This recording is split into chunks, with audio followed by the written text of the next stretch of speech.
And now, welcome back, picking it up again with things that will help formulate great policy, right? So the primary reason behind identity theft, viruses, worms, stolen passwords, etc. Stolen passwords were important in the SolarWinds attack, right? So are so common that people are easily duped, right? Well, I like to look at it more positively. People are trusting. Most people are good deep down. So, and they can give up, though, in being that way, secrets, secret technologies or access to systems, right? And so in info security and the information technology that we use has to protect human beings, and human beings have to cooperate with it, right? There was an exercise done at a conference where at an exhibition where they sent researchers to London's Waterloo Station, right, to ask commuters to hand over their office passwords, right, in exchange for a free pen. And 3/4 of the people actually did it, and an additional 15% did so after some gentle probing, right? Don't do that, people. You can YouTube videos of those evening comedy shows, those late night shows where they ask people in the street, same thing. Principle 5 is next, right? So functional requirements describe what a system should do.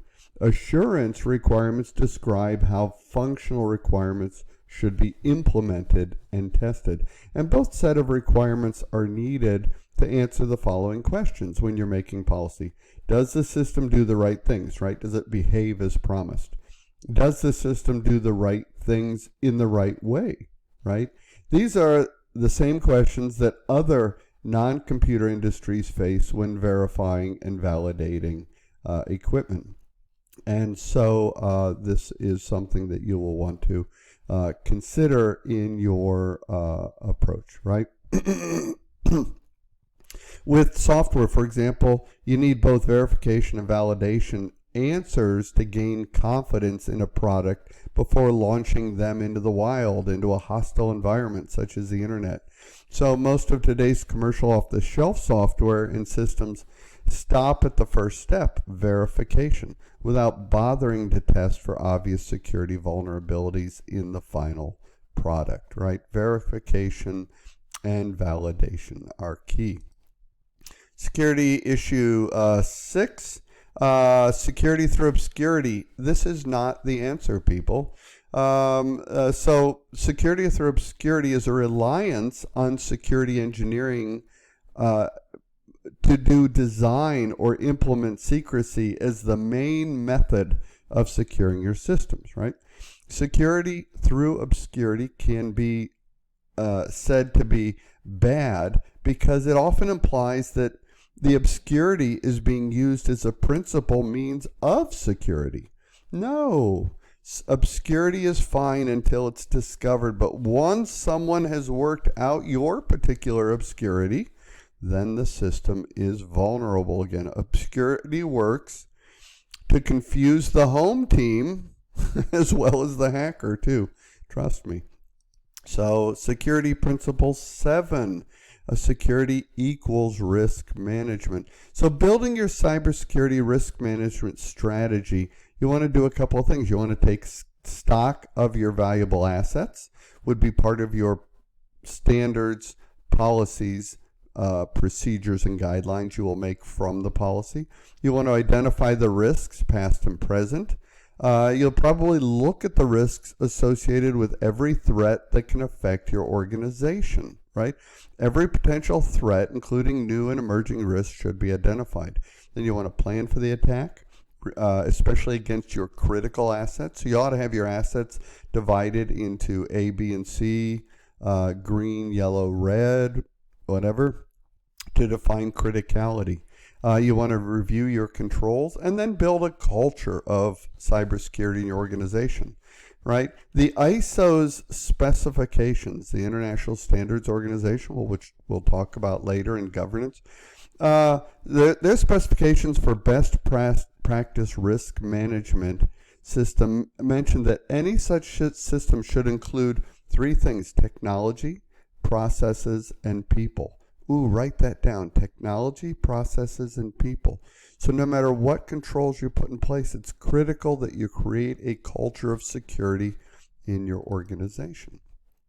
All right, here's what a security matrix might look like. Always assess the impact and the probability. So probability is the likelihood on the left-hand column, and the consequences on the top is the impact. And risk, you'll notice right here in the middle of the slide, is probability times impact. You can use numbers. I could have assigned numbers to each of these columns and rows and multiplied them, or I could use words, right? But something that describes the probability times impact to assess risk management. So another concept that I wanted to share is that risk is about, we all have vulnerabilities, the V. That's true. And we know there are threat vectors out there, and that's what was part of the planning process, right? But risk is executed when a vulnerability is exploited by a threat. I kind of made that formula up. Risk equals V sub E plus T to kind of remember that. Risk equals the vulnerability that's been exploited by a threat is what I'm trying to say there. Now, principle 8. There are three types of security controls: preventive, detective, and responsive, right? Examples of preventive controls to consider for policy would include separation of duties, maybe a pre-approval of actions and transactions, right? Like a travel authorization, maybe access controls such as passwords, maybe physical controls over the assets like locks on a server door, for example. Detective control is a type of internal control that looks like a detective to uncover problems in a company's processes once they have occurred. So examples of detective controls include physical inventory checks. So we have a chapter on physical security policy, right? Reviews of account reports and reconciliations, maybe assessment of current controls, right? You'll hear other terms in this class related, like managerial controls, administrative controls, physical controls, and technical controls. Technical controls, for example, help reduce vulnerabilities, like encryption, antivirus, an IDS, a firewall, right? Even the principle of least privilege. Technical, physical security, and environmental controls include motion detectors and fire suppression systems, for example. Okay. Principle 9, that complexity is the enemy of security. True. We want to simplify the cyber ecosystem. Complexity is the enemy of security, with the rising number of disparate, unconnected cybersecurity solutions not talking to one another. Principle 10, that fear, uncertainty, and doubt, or FUD, do not work in selling security, right? There was a time when scaring management into spending resources on security to avoid the unthinkable was effective. It was a tactic of FUD, right? Fear, uncertainty, and doubt. It really doesn't work much anymore. Information security and IT management has matured a lot, right? And now information security managers have to justify their investments in security using the business techniques, right? Although this makes the job of information security practitioners more difficult, right? Because you have to justify your spend. It also makes it more valuable because management needs to understand what's being protected and why, right? It's good, solid business rationale. And if done right, security is rarely denied. Okay. People, processes, and technology, I mentioned earlier, and we'll talk about it again in governance, principle 11.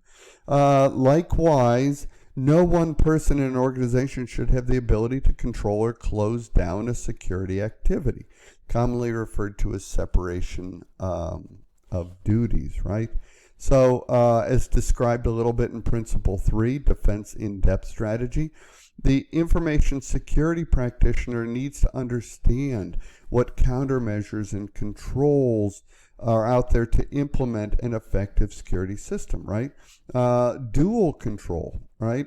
Practice borrowed from the military is one good approach. The Department of Defense uses dual control protocols to ensure the nation's nuclear arsenal, for example. This means that at least two people on site must agree to launch a nuclear weapon, right? If one person were in control, he or she could make an error in judgment or act maliciously for whatever reason. But with dual control, one person acts as a countermeasure to the other, and chances are less likely that people will make an error. You should use this two-person concept, dual control, for example, in reissuing PKI keys, for example. And we'll talk about PKI keys when we get to cryptology. Okay. Principle 12. Users have a right to know about defects in the products they purchase, right? So open disclosure of vulnerabilities is good for security, right? A raging and often heated debate within the security community and software development centers concerns whether to let users know about a problem before a fix or patch can be developed. I go back and forth myself on this very issue, right? Remember, Principle 6 tells us that security through obscurity is not a good answer, right? So we don't want to make it more complex. We want to let people know. So keeping a given vulnerability a secret from users and from the software developer can lead to a false sense of security, right? Users have a right to know about defects in the products. One of the issues on the other side of the table, though, is that, for example, if Microsoft releases a vulnerability notice to the world, now the hackers know too. And those are avenues that they will take. So I would offer that Microsoft and the community needs to work on notice or automatic updates as opposed to just notifying the world might be a balance for that. Okay, that kind of wraps up the preamble, both the overview, which was before this lesson, and this intro to part 1. What types of policy, what are the ideas that we want to use to build policy? Now we'll get into chapter 1 next. Thank you.